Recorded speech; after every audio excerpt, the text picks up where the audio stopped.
Lamar Jackson long term. But I would choose Goff and Mahomes, Wentz as the top, and a lot of that is because you need three things to win in this league now. Head coach, they all have very good offensive coaches. McVay, Andy Reid, and Doug Peterson. Good offensive line and weapons. They have that in L.A., Kansas City, and Philadelphia. And can you be a precision thrower? I think Goff, Mahomes, and Wentz have proven that. But over the next 10 years, if you're talking wins, and I had to make a bet, I think it's Goff and Mahomes. And I think they have the three components. Mahomes is going to get a lot more attention because he's more fun to watch. Just like Favre was a watch than Tom Brady, and still is. But don't kid yourself. Goff has all the traits and all the accessories and all the precision and all the weapons and all the money behind him with Stan Kroenke, the owner, and the genius head coach. Goff's going to be around for a long time, and this is not his last time in this situation.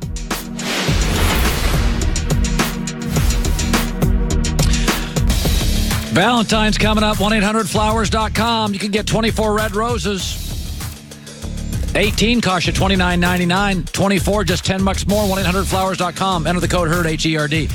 All right, so like we know certain people are like trash talkers. Muhammad Ali, it was almost poetry. And Gary Payton is like the great trash talker. Michael Jordan. Larry Bird was a massive trash talker.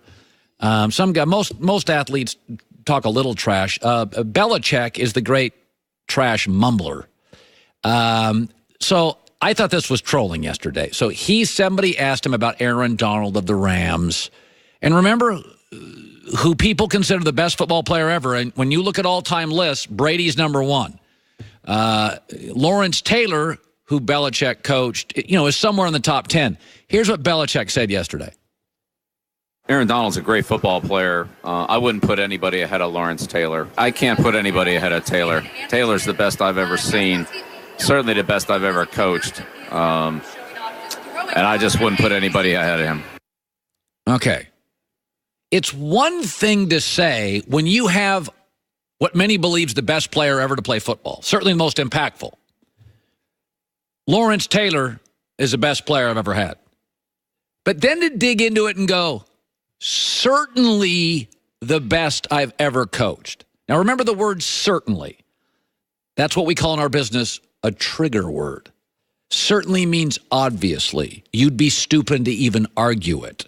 It's not even comparable. Certainly, if I said Harvard's the best Ivy League school, in my opinion. All right. If I said Harvard is certainly the number one Ivy League school, that's a shot at Yale and Princeton. That's personal.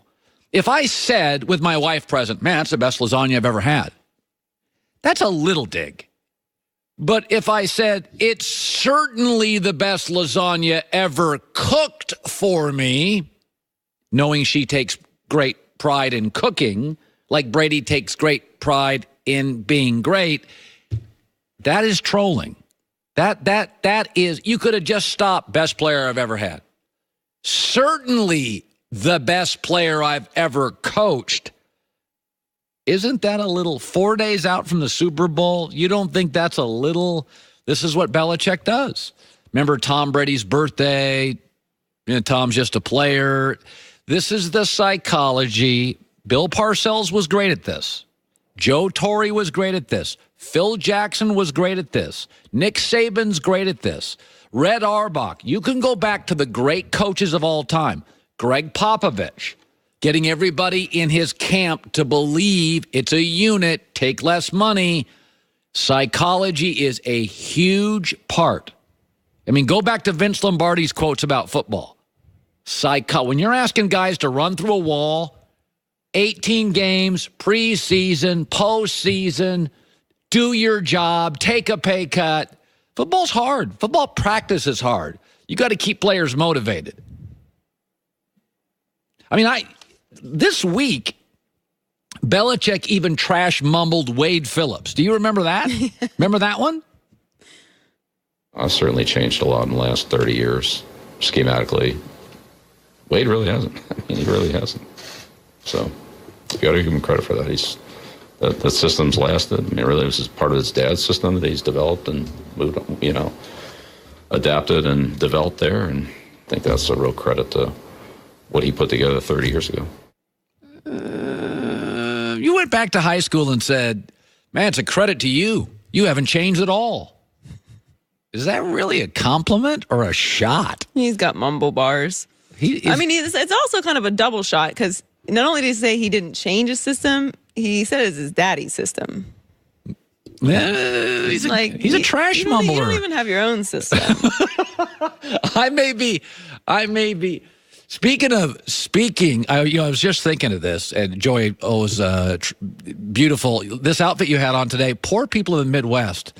You're taunting them today. You look like you're going out for a margarita it's after funny that. You said that because you asked for a sweater this morning, and you were talking about how cold it was, and then mentioned that I didn't wear sleeves yesterday, and then I saw his dress this morning. I was like, I'm 100% positive you're going to say something about the fact I don't have long sleeves on, but I have a heated blanket on my legs right now. So I'm kind of, it's not a little unfair. Minus 54 in Minneapolis. She's going to be in Fort Lauderdale having a margarita after the show. It is Los Angeles. It's all right. It's going to be nice outside today, probably. It's probably going to be in the 70s. I just thought of that. Joy with the news. No. Turn on the news. This is the Herdline News. I do kind of look like I should be sipping a mint julep on yes, you do. Balcony or something right now. All right, so 17 years ago, Tom Brady, Belichick, and the Patriots were the lovable underdogs up to face the greatest show on turf in St. Louis Rams. Now 8 Super Bowl appearances and 5 titles later, they're now the NFL's evil overlord. But for some reason, the Patriots are on a Nobody Believes in Us tour as of late. Yes. And Robert Kraft is continuing that narrative. He shared his thoughts yesterday about the people who are wishing for the end of this dynasty. 17 years ago, we were Cinderella people, and I understand it. And if I wasn't a fan of the Patriots, I'd feel the same way. So that's great. And you know what, to all those people, we hope we're going to make you keep feeling that way for quite a while. Look, they're on top, so I really can't blame them for having this mentality, especially considering the narrative around them all year. You know, it's interesting, Joy. These leagues, their goal is to not have dynasties. That's why when you have a great year in pro sports, you get a bad draft pick. They have salary caps in the NBA, hockey, NFL. They don't want dynasties. We have an NBA dynasty. We have really an NFL dynasty. We have a college football dynasty. Serena and Federer were tennis dynasties. Sports, college football, college basketball. Duke got the 3 best players. Overwhelming favorite to win this year. It is remarkable in sports right now. And even in baseball, there's a real separation going on right now in baseball between like Yankees, Red Sox, Dodgers, Cubs, Astros, more money, more players. In my life, we've never had these concurrent dynasties. And there's a lot of different reasons for it. I don't want to bore people. I think some of it is millennials are not into the struggle. They want to join momentum.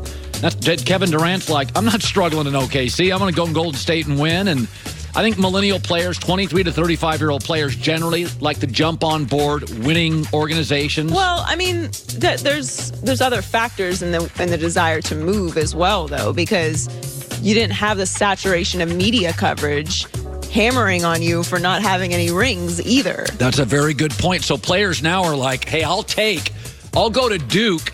Even though I grew up in Michigan or Atlanta, I'm going to go win and get on the side of the winning column. Right. I mean, and years from now, it's not like anyone's going to go back and, I mean, maybe with Kevin Durant, but most players not examine the way that they moved around. So Kurt Warner and Marshall Faulk led the greatest show on turf that we were just discussing to a Super Bowl victory over the Titans 19 years ago in Atlanta.